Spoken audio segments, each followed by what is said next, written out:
भगिनी जननी जाया पुराण और इतिहास पृष्ठा उन्मोचन कले सब नारी जातिर किसी ना कि गुरुत्व रही। नारी सृष्टि करे, नारी चाहिए ध्वंस भी करे। तेणु आपण मैंने पुराण पृष्ठा उन्मोचन कले देखिए सब नारी गुरुत्व ही रही।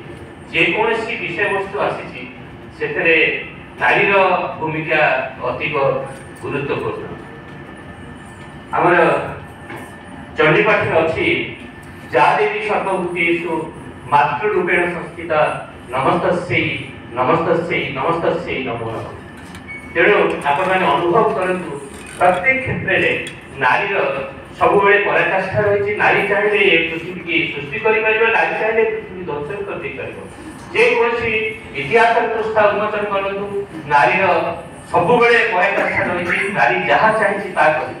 तेणु आज अंतर्जातीय नारी दिवस वोमेन्स डे मु समस्त नारी जाति की नमस्कार करुछि। धन्यवाद।